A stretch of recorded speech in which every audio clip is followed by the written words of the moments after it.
And hello and welcome on into Chi-Town Weekly here on IE Sports Radio, your direct feed for all that is sports as we are cruising right on into the holidays.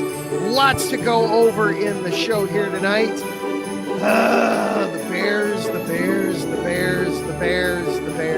What are we going to do with these guys at this point? Well, we will discuss that. How much blame is there to go on Ryan Poles? How much should be in, really? The Cubs, meanwhile, they were busy as heck with their hot stove season. We will dive into that a little bit, as well as get you caught up on everything going on tonight in the Chicago sports world. Northern Illinois with a bowl game title. The Bulls and the Blackhawks on tap as well tonight. So lots to go through tonight. We'll keep you up to date on all, and hope we get your holiday season started well. This is Chi-Town Weekly. Let's try to enjoy the holidays, shall we, everybody?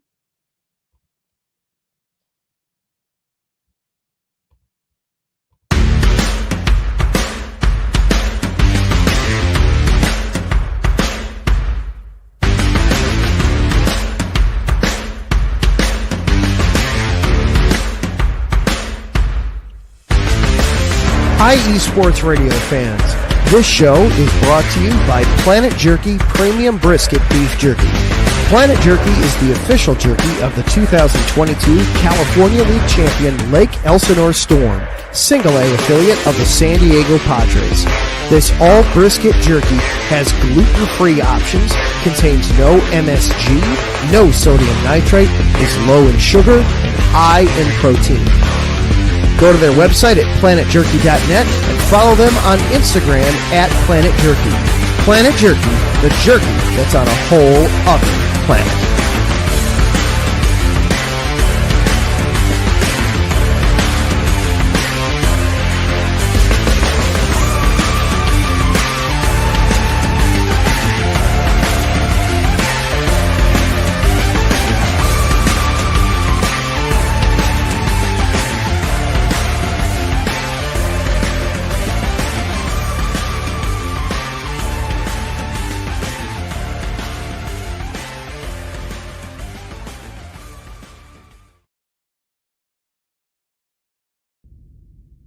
Rise and shine. It's 4 a.m. The stars are still out. The sun is beneath the horizon, but it's time to punch in and go to work. The comfort of your warm-ups turns into the grinding out of your reps as the clinking and the clinking of the plates create a symphony of euphoria. There's no other feeling like it. Earn it, burn it, and take what's yours. IE Sports Radio has proudly partnered with Vital Apparel, a brand that not only fits great, but also promotes and donates to mental health research. Use our code IESR to get 15% off their comfortable and inspiring gym wear and help them on their amazing journey to support mental health. Go hard, take part in your iron therapy, and be strong. Because when your mental health is as strong as you are, there's no telling how far you'll go.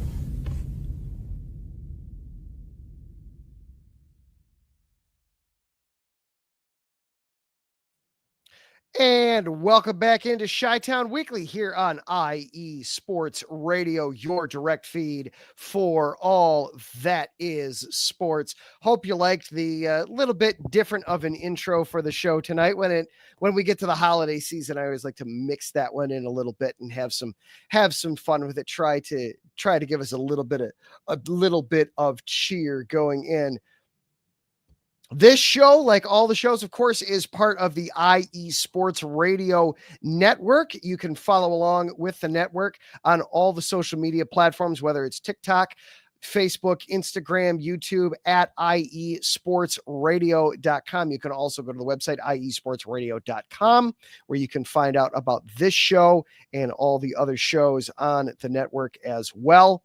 It's all there for you. This show is also available for you on social media. We are available on Twitter at IESRC, or you can follow along with me personally on Twitter. I am at Adam_Karnick, or you can also follow me on Blue Sky at Adam K. 87. And good evening to everybody checking out the show here tonight, whether it's on Twitter or YouTube or Facebook, watching live, or if you're listening later on as a podcast, YouTube, Spreaker, Spotify. Thank you for being here. Thank you for making this show part of your week. I really do appreciate it. As we are, hopefully everybody is safe and sound and into the festive holiday season. We're going to be kicking things off tonight, of course, with the Bears as the losing streak that just will not go away. The ghost of Christmas present, the Chicago Bears, and the now 9-game losing streak as the Bears fell to the division and conference leading Detroit Lions 34-17 on the lakefront. I don't want to spend a whole lot of time on the game itself. This season is so over for the Bears. You know, what's one more loss at this point? Yes, it was bad. It was infuriating. It was 20-0 in the blink of an eye. All those the same complaints that we keep having about the team. They don't score in the first quarter. They get off to horribly slow starts. The defense has now fallen off a cliff ever since Eberflus has been fired. All these kinds of things. I genuinely don't want to spend too much time on the game itself because this season is over as far as that is concerned. This season is over. You know, they've been out. They've officially been out now for 2 weeks, but we've known that they weren't playoff bound for the better part of a month and a half now. And it's incredibly frustrating. And something that has popped up in the last few weeks since the firing of Eberflus has been the fate of Ryan Poles. And the question has popped up a lot. The feeling has popped up a lot with Bears fans, Bear fandom, in the media, in talking points. Should general manager Ryan Poles be on the chopping block? Now, Kevin Warren has said vehemently, adamantly, without question, that Ryan Poles is going to be safe, that Ryan Poles will be the general manager next year. And I believe him. And I actually still find myself backing Ryan Poles. I still find myself in his corner. And here's why. We have, if there's anything we've learned, I think, over this season and over the last several years, it's just how much coaching really matters in the NFL. It's amazing how much coaching matters in the NFL because these guys are professionals. A lot of these guys have been playing football, for 10, 12, 15, 20 years in their life. By this point, some of them, some of the veteran, a guy like Keenan Allen, he's been playing football over 20 years now.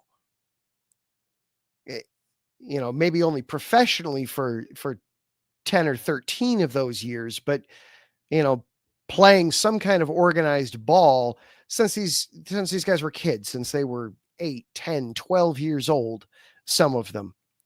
So it's amazing how much coaching matters. And we know that Poles has always said he was the one that selected Matt Eberflus. Now, it may have been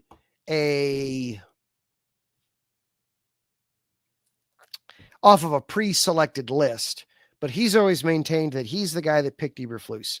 And this past offseason, he always, he was the guy that, no, we've got to keep Eberflus. This is my guy. This is my guy.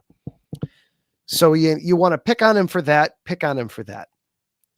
What I don't want to pick on him for are all the assistant coaches, the Alan Williams, the Shane Waldrons, the Luke Getzes, all those other guys, because that's the head coach's job, is to pick the staff. He might turn to the general manager for some guidance or support, but it's ultimately that's the job of the head coach. And that's how it should be. You shouldn't be, if you're the general manager, you shouldn't be picking out the staff. That's the coach's job. If you don't trust the coach to pick out the staff, then you pick the wrong coach right out of the gate. And you shouldn't have gone with him. That's not his purview. That's not his job. So I don't fault him for any of the coaches beyond Matt Eberflus. Any other problems there, that falls on Eberflus. But Adam, they're on this 9-game losing streak. Yeah.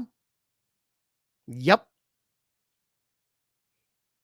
And they've only gotten worse since they fired Eberflus. Yeah, I know. But what exactly did you expect Poles to do at this point? What can Poles do at this point? After, you can't shore up you can't go fix the offensive line in week 12. There's no avenue available for you for that. You're past the trade deadline, and anybody that's available on the free agent market isn't going to be, you're not going to go, as Brad Biggs always puts it, you can't just go to the offensive line store and get a new starting left tackle in week 12. It just doesn't, they're out of stock. That goes out, the offensive line store goes out of stock in May and doesn't get restocked until the following February or March. There's nothing you can do there. Well, look at how poorly the defense has been playing the last 3 weeks. They went from not, only at most giving up 21 points to they've given up 30 plus here in the last 3 weeks. That's a huge detriment to the roster that Poles himself constructed. This was supposed to be a superstar roster. What has happened? What's happened is the guys know that it's over. They know that this is over and done. You axed the head coach, which is what the players wanted. But they can read. They know the writing on the wall. Some of them, guys like Jalen Johnson, they've been here for, this is all they've ever known. And it's not necessarily to excuse it, but it's human nature. At some point, they know it's over. There's only so much that pride can do for you at some point when you're facing a team like the Lions that actually has something to play for. There's only so much that pride can do. Pride only gets you to a certain point. There are some individual moments where you can see some pride, and I still want to see those in games. But another thing that I was thinking about as I was getting ready for the show today, with all the changes, and this is a difference. We're experiencing this for the first time as Bears fans. You're now seeing offensively, if we're not, obviously the plays themselves, the playbook remains the same, but Thomas Brown has a different offensive philosophy than Shane Waldron. gosh, who even is the official offensive coordinator now? Was the wide receiver head coach? I have to look it up real fast. But he's got a slightly different, just subtle, slightly different variation on everything than Thomas Brown does. And that's because he's a different person. Why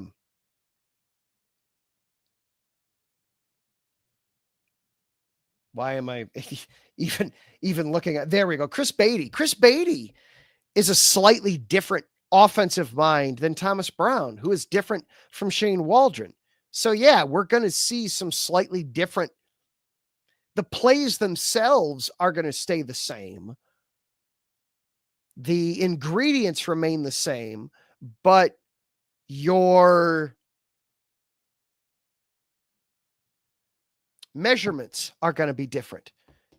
Instead of, and I think that really applies defensively. Eric Washington, he's been the defensive coordinator all season long, but we knew Eberflus was the play caller. Now with Washington being here, it's the same playbook, but it's being used differently.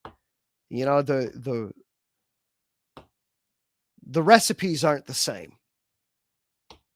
And it's been a recipe for disaster so far. There's no other way to look at it, as you're losing every game and you're getting blown out. But should Ryan Poles himself be on the chopping block? And Wes chimes in. He doesn't think that Poles should be on the chopping block unless there truly is discontent behind the scenes. I think I wouldn't be surprised at all if some of the rumors of discontent behind the scenes are true. Warren was brought in after Poles, and Warren basically became Ryan Poles' supervisor. So I can understand why Poles is, hey, I was reporting directly to ownership. Now I've got an intermediary that I've got to report to. Oh, that stinks. I can understand that. I can get behind that. And it does seem like he's no longer the top football man there either. That Kevin Warren is definitely going to be the top football guy as they get ready to make this head coaching hire.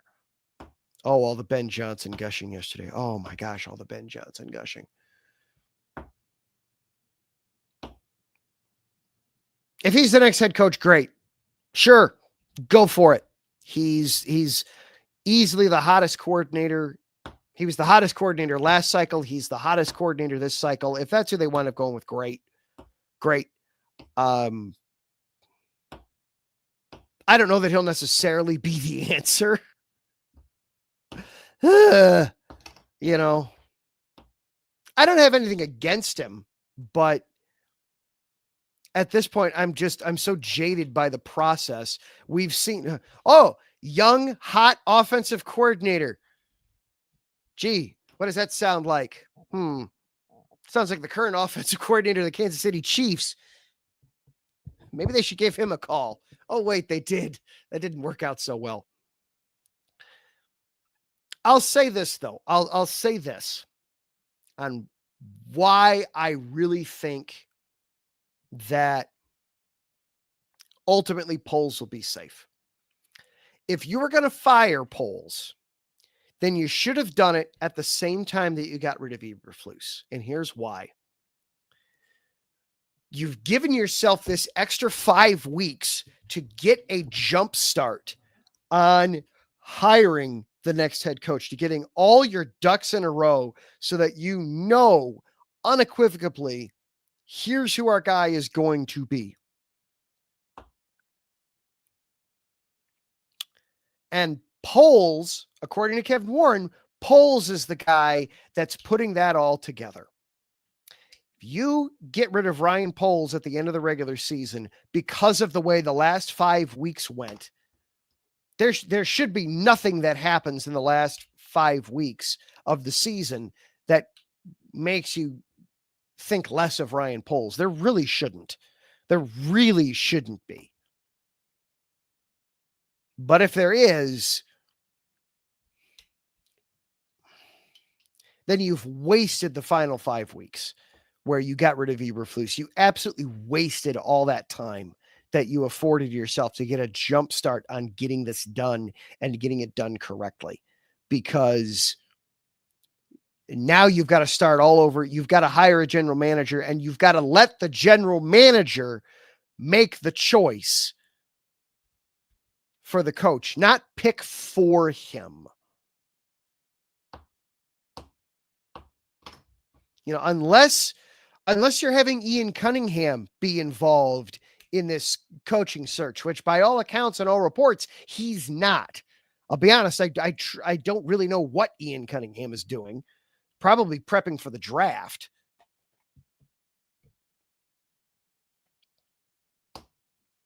But if you're going to get him, get rid of him ASAP so that you can move on to hiring the general manager, and you can have the general manager be part of the head coaching search from day one, not throwing him in after, hey, we've narrowed it down to 3, pick your guy. And oh, by the way, you know, basically they all come from the Indianapolis Colts tree, because all of our paid consultants also came from the Colts. And so they're just, you know, they're naming their favorite buddies from over there.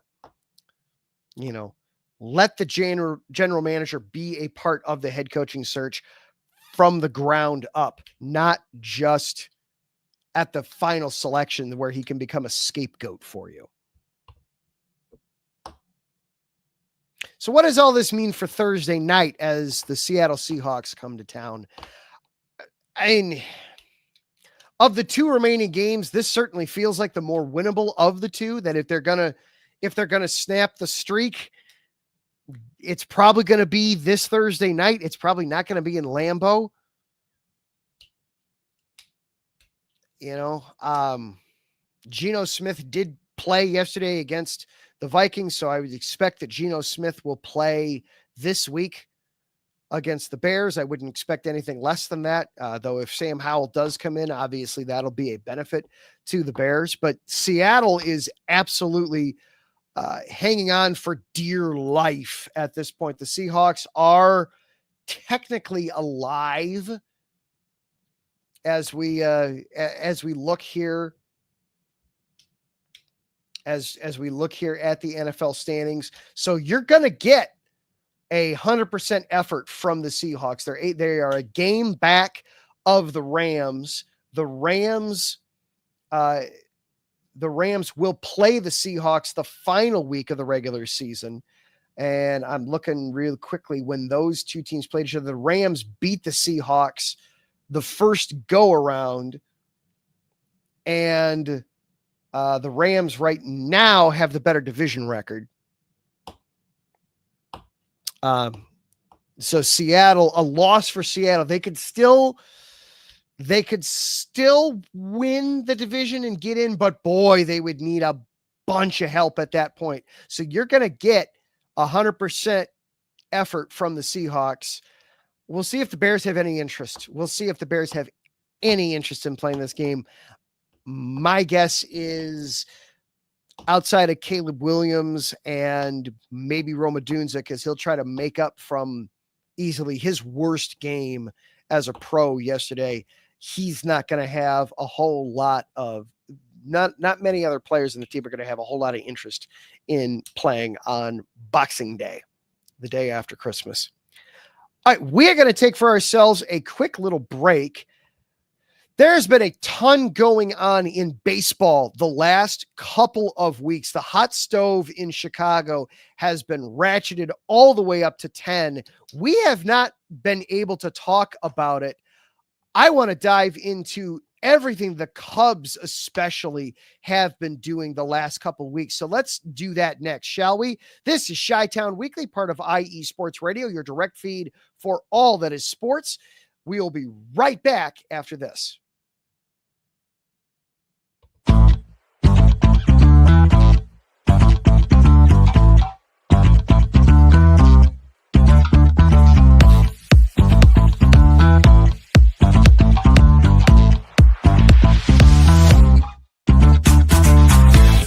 Hey there. there, IE Sports Radio fans. Be sure to check out our sponsor, Seal the Deal Wax Seals by Cecilia B. You just finished your very own wedding or baby shower invitations and you're looking for that extra special touch? Maybe you just wrote a letter to a relative or a friend and you want to add to their smile when they receive it. Then seal the deal with Cecilia's handmade sealing wax stamps for your invitations, letters, and gifts. You bring the deal, we'll bring the seal. You can find them on Instagram at sealthedeal_wax stamps and on Facebook, Seal the Deal Wax Seals.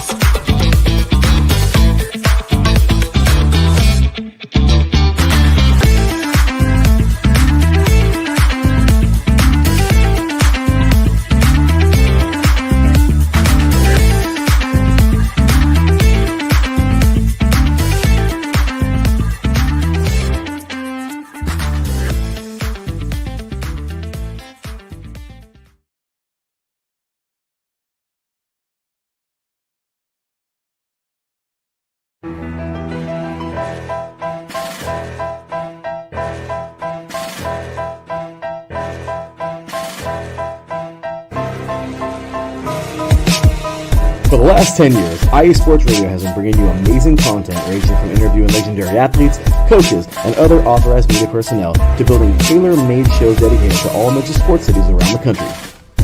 Make sure to follow us at IE Sports Radio on X, Instagram, Facebook, TikTok, and YouTube to keep up with the latest in sports and with all of our shows.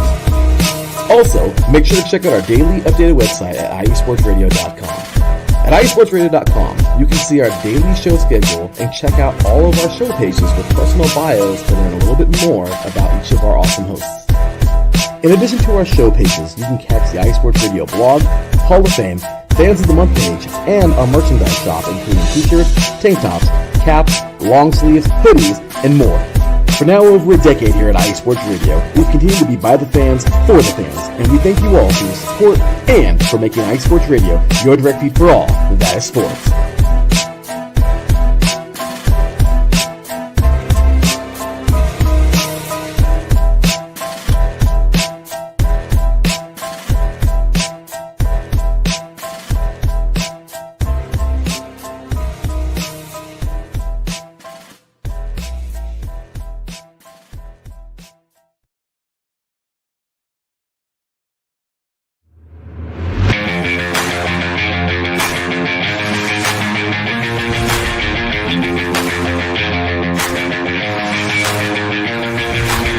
What's happening, sports fans?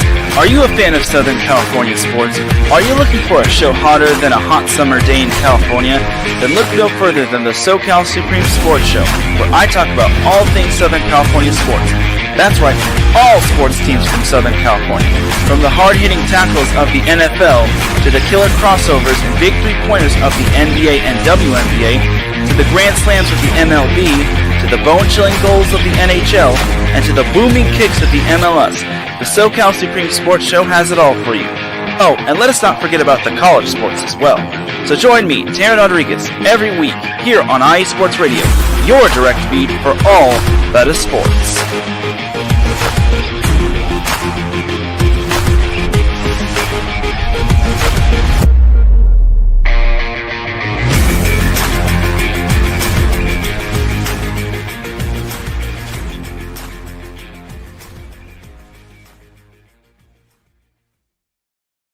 And welcome back on into Chi-Town Weekly here on IE Sports Radio, your direct feed for all that is sports. Adam Karnick back with you here. So we want to transition over from talking about the Bears to let's talk some baseball offseason, shall we? There have been a ton of moves that have gone on in Chicago the last couple of weeks, and the football season, the way everything is lined up, we have not had a chance to really dive into any of them. So I want to do that now. Specifically, I want to talk about the Chicago Cubs. My goodness, the moves that they have been making. Jed Hoyer is if the Bears are being haunted by the ghost of Christmas present and the ghost of Christmas past, Jed Hoyer is trying his darndest to avoid the ghost of Christmas future. He is in the last year of his deal. He knows that things are looking scary for his tenure with the Cubs, that they have not produced the way that you would want them to.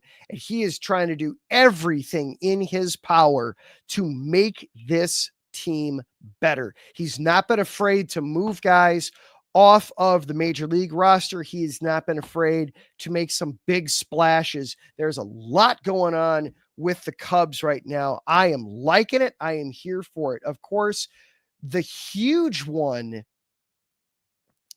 is the acquisition of right fielder Kyle Tucker from the Houston Astros. And this happened. We were in between shows, but I wasn't able to talk about it last week because last week the Bears were on Monday night. So, we just did a Bears recap and called it a night because it was late and frankly, I was tired. And that Bears game was just miserable to sit through. Frankly, what I should have done is just talk Cubs. That would have been a lot more entertaining and a lot more fun. Anyway, going back to the Padres, two major leaguers, third baseman Isaac Paredes, who the Cubs had just acquired this past trading deadline. So obviously they decided that Paredes was not going to be any kind of a long-term solution for them at third base. So they shipped him off. They also sent away pitcher Hayden Wesniewski, one of several young pitchers in their crop, and then prospect Cam Smith.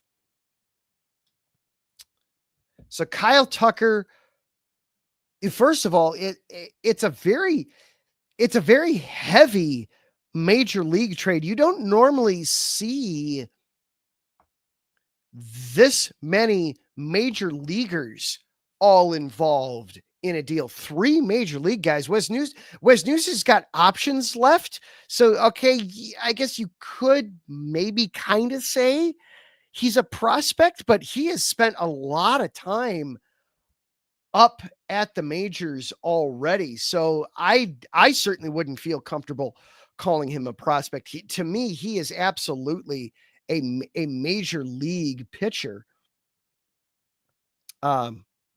Through in 28 games a season ago. He's appeared in 68 major league games with 22 starts already over his major league career. So I would not feel comfortable calling him a prospect. That is a major league guy. So to see 3 major leaguers moved in one deal, that is very uncommon. That's the Astros are absolutely in a competitive window. They want to remain in a competitive window. They were looking to shore up third base.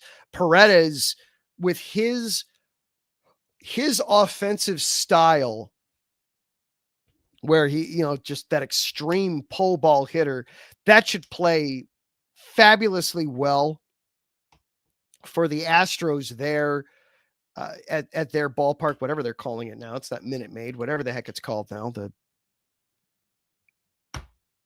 Whatever it's called. He should be able to be smacking him off the train there. And that, it's a tall wall, but it's such a short porch in left field. Paredes, that extreme pull, he should have no problem getting lots of doubles and home runs there in that park. That his hitting style should play very, very, very well down there in Houston. Wesniewski is a great bullpen guy, somebody that definitely can come in and start for you, can give you multiple innings in relief. You can never have enough pitching, especially if you're a contending team. You can never, ever, ever have enough pitching. So that Wesniewski is certainly a piece that the Astros will use. And then Cam Smith, the Cubs farm system is loaded with players. So it makes sense to send a top prospect back to get that there. That absolutely makes sense. I would have loved it had the Cubs not have to include him in the deal, but there were some bigger names that you're looking at that you're thinking, oh, that, at least it wasn't one of those guys. So Kyle Tucker, what are the Cubs getting in Kyle Tucker? Well, he's 27 years old. He's going to turn 28 here in a little less than a month. He'll be 28 certainly by the time the season starts. He is in his career. His career, he has hit 125 home runs. His career slash is 274, 353, 516 for an OPS of 870. He's a guy that has basically been a 5-WAR player each of the last 4 seasons. He was a shade below that last year. He was injured for part of last season. That's part of why his numbers were a little low. Wes having some fun. Yes, pitchers are good, but can they hit a wide receiver on a 9 route in stride? Depends on the pitcher. I have seen some of the pitchers throwing footballs in warmups. So I'll bet you if you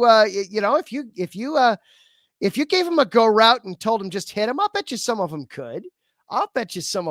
There. Now, when you start talking some of the other routes on the route tree, some of those 7, like a 7 route, that could be a little different. That one we might have to talk a little bit.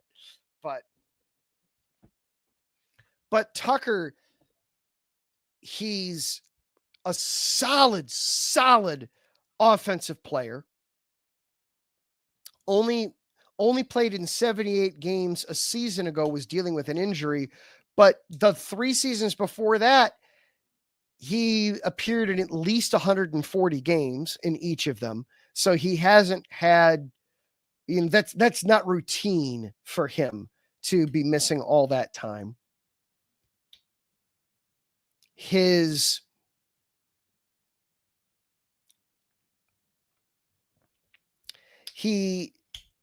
is not afraid to draw walks. He will get about a walk per strikeout. So he will take pitches. He will get on for you. He will get on base there for you. And he plays a very, very, very capable, solid right field. And that has been a problem for the Cubs, especially with Seiya Suzuki, which is kind of baffling, because Seiya Suzuki, his defense, that was part of the allure when you brought him over from Japan, is, boy, this is a guy with Gold Glove caliber in right field. And that, just for whatever reason, we haven't seen from Suzuki. I mean, Suzuki has been, at best, somebody you work around in right field, and at worst, he's been an outright liability. And he has flat out cost you games by being out there in right field in the late stages of games. He is, as of right now, he is your designated hitter. No doubt about it. No question about it. This is a big pickup for the Cubs. I like it. They weren't done, though. They moved on from Cody Bellinger. Sent him to the Yankees for basically nothing. Effectively nothing is what they got in return on that one. They got Cody Poteet. I'll be honest, I frankly, I didn't even know that he was a player when they got him. I was joking with some of my friends. It was, apparently he throws with his right hand, and he used to play for the Yankees. Anything beyond that is restricted. I never heard of the guy. I reach out to Ricky Keeler, host of State of the New York State of Sports. You can hear him Mondays at 11 a.m. usually here on IE Sports Radio. I reach out to Ricky and is tell me about this guy. And he's, well, you can use him. He can be a spot starter, or you can use him in long relief. He's a great middle innings guy. And it's, okay, all right. So you effectively replaced Hayden Wisniewski with Cody Poteet. Poteet is a little bit older. He's 30. Wisniewski is only 27. Cody he will turn 31 right as we're getting into the heat of the season. So, he 31 years old. You're not getting great return there. That was a salary dump. And if the Cubs are prepared to spend that money, then okay, fine. But if you're just banking it to use for heaven knows when, well, then you should have kept Bellinger, because he's still a capable player. They could find ways to get Bellinger into the lineup, either backing up Pete Crow Armstrong or giving Kyle Tucker a day off from time to time, or having him play at first base, or DHing him, something. For the Yankees, oh my gosh, I love the move. I absolutely love the move. First of all, Ricky pointed out, well, that allows them to move. Aaron Judge to center field back to right field, basically where he belongs. So fantastic that they were playing Juan Soto in right because they had to play him somewhere.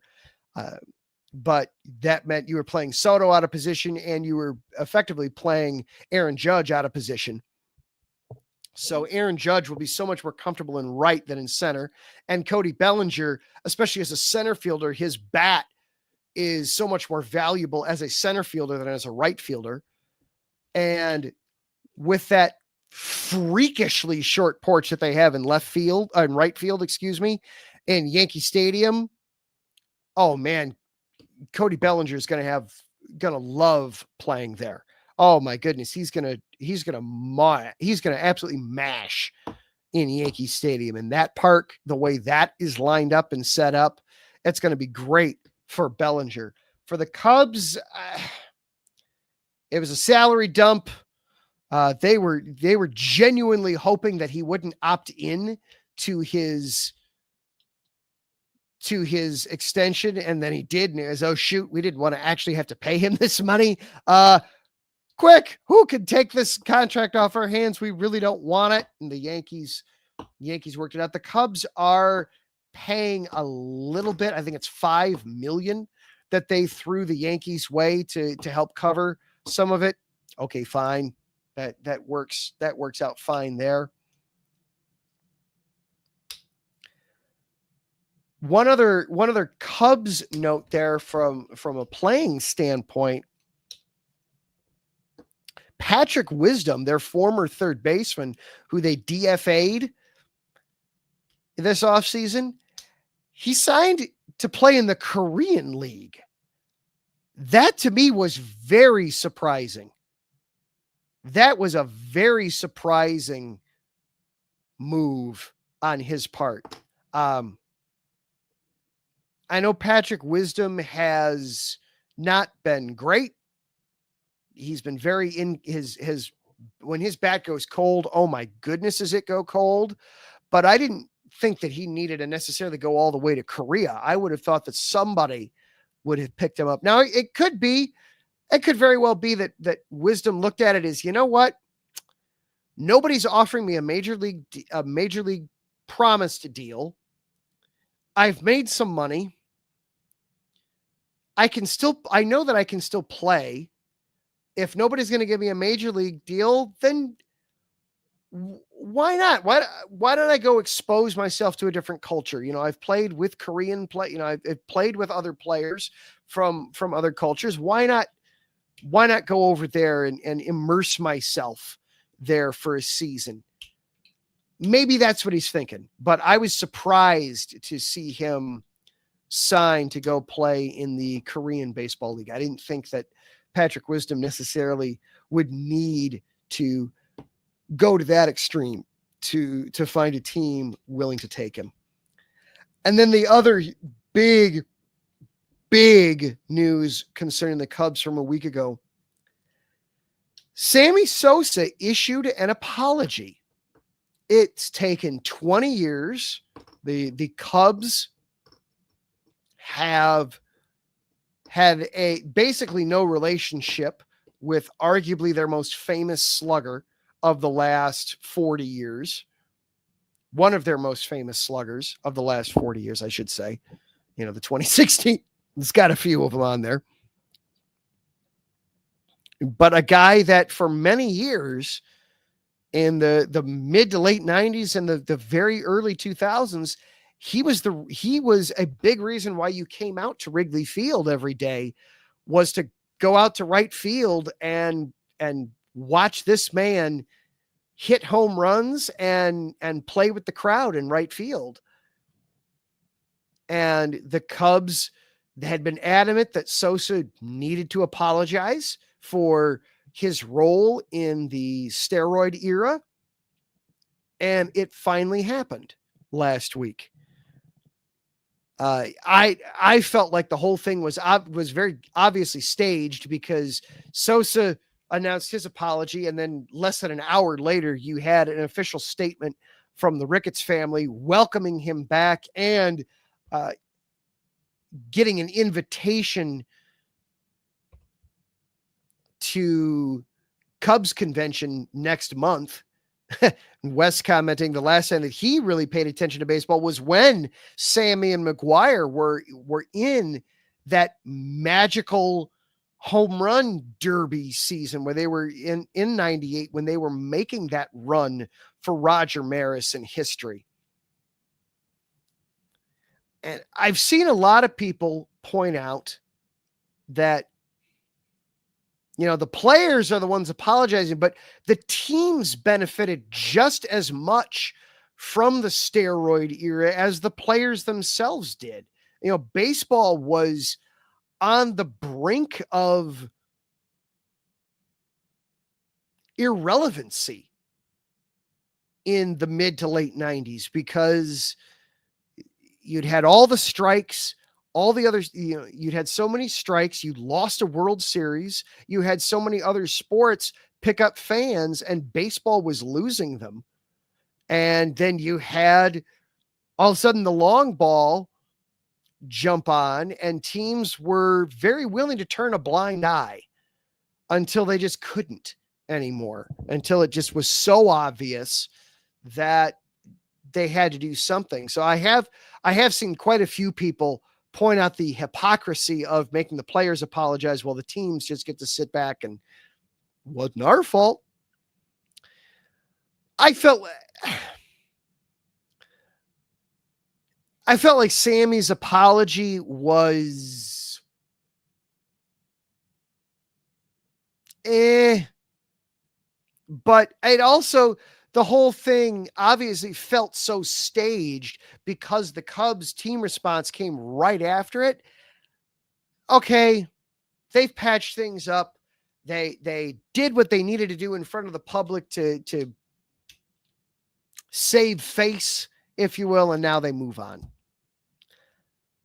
I didn't necessarily need Sammy Sosa to apologize. He wrote an apology. It could have been better. He apologized without ever saying what he did wrong, which is kind of a weird way to go about it, but fine. But now Sammy Sosa can be welcomed back to Wrigley Field properly. And there's going to be a lot of fans that he's going to get a standing ovation. He's going to get love from the Wrigley Field faithful. I have no doubt of that, because for so many fans, he was the reason you came to the ballpark. Those were some dark, dark days for the Cubs in the late 90s and early 2000s. There were a couple of seasons there where it became something. But for a lot of his time there, Sammy Sosa was your reason to be there. So he's going to get some big ovations. He's going to get some big cheers from the crowd. And I'm glad. I'm glad for it. All right, we're going to take for ourselves one more fast, quick break, and then we had a bunch of stuff going on today. We had a bowl game involving one of the area college teams that took a little while, but ended up the right way. And then we've got two teams that are going on in action right now. We'll get you caught up on those and a couple of thoughts on them. And then it's the holidays, everybody. We're going to go enjoy ourselves. This is Chi-Town Weekly, part of IE Sports Radio, your direct feed for all that is sports. We will be right back after this.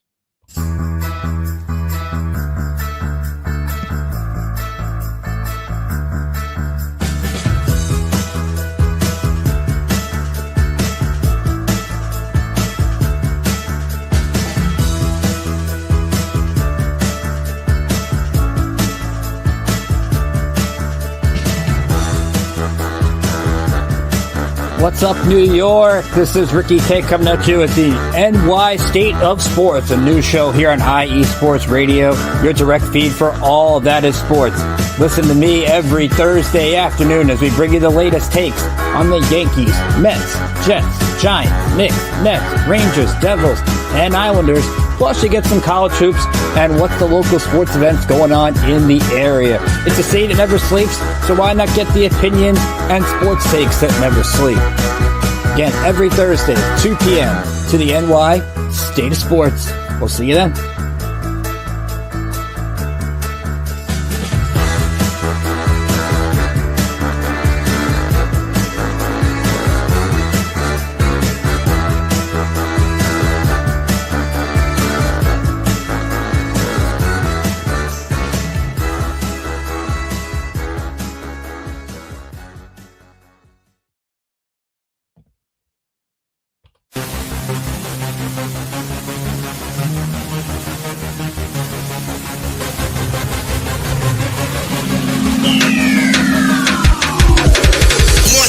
Everybody, this is Taryn Rodriguez. Are you a fan of volleyball? Are you a fan of Thunder Spikes? Then I have the show for you, Set Point, where I cover NCAA men's and women's volleyball, high school boys and girls volleyball, beach volleyball, and even professional volleyball. Catch the action every week here on IE Sports Radio, your direct feed for all that is sports.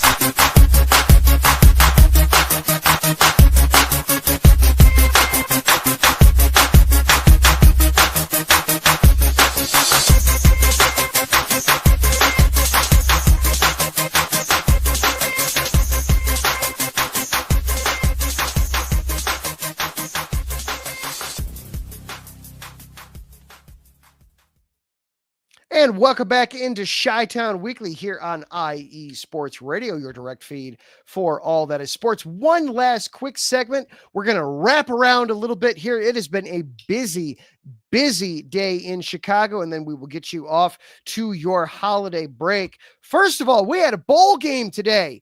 The Northern Illinois Huskies played in the famous Idaho Potato Bowl. Took a little bit, but the Huskies came out victorious. All's well that ends well today.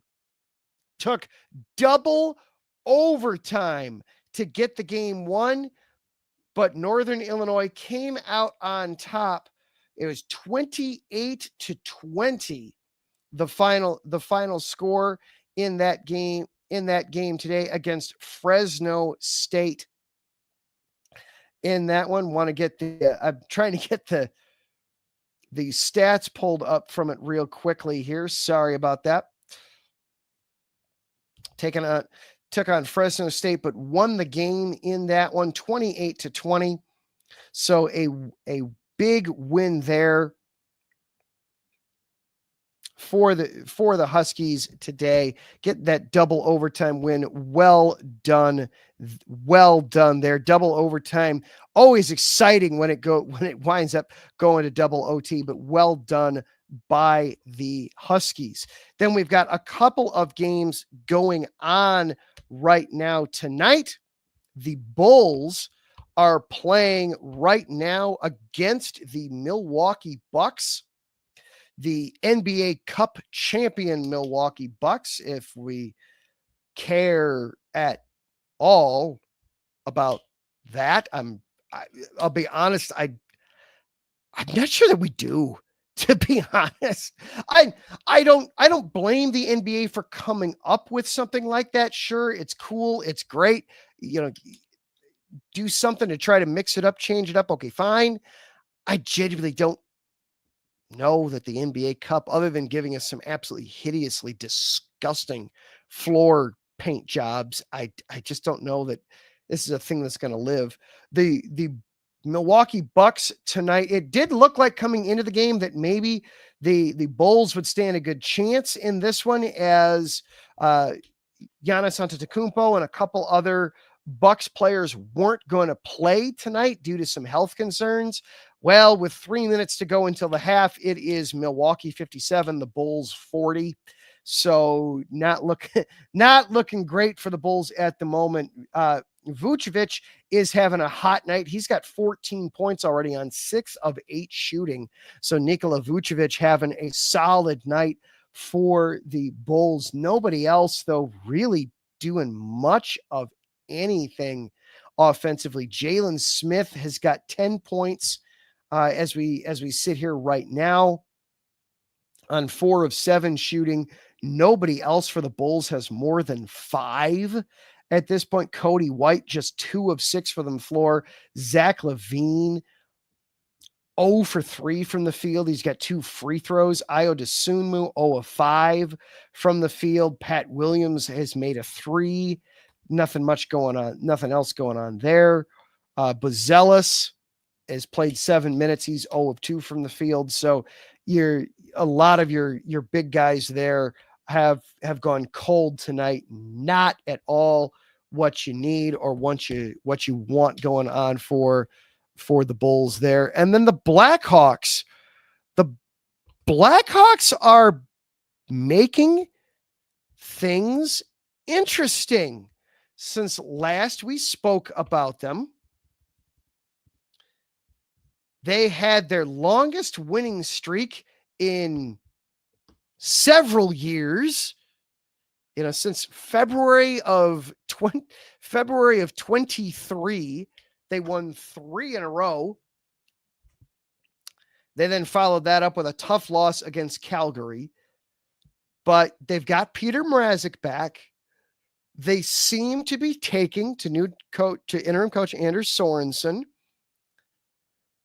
At the end of one tonight in Minnesota, they are tied at a goal apiece. Connor Bedard, the lone goal scorer for the Hawks. The Wild got their goal. I'm pulling it up here. Kaprizov had his 23rd goal of the season about midway through the period. But at the end of one, the Hawks have yet to trail in this one. They're starting to look and play more like the team that we were expecting at the beginning of the season. Their penalty kill has been amazing as of late. I don't believe they gave one up against the Flames. I'm going to double check that. I'm going to double check here. They did give up one. So the Blackhawks have killed off 34 of the last 35 opponents' power play opportunities. They had stopped 30 in a row at one point. Combine that with they're starting to actually get some goals. They scored 3 times in the third period against the Washington Capitals to mount a 3-2 comeback as part of their 3-game winning streak. Things are starting to look up for the Hawks. It's still a very frustrating season, and they've got a lot of questions to answer, but it is starting to trend in the right direction.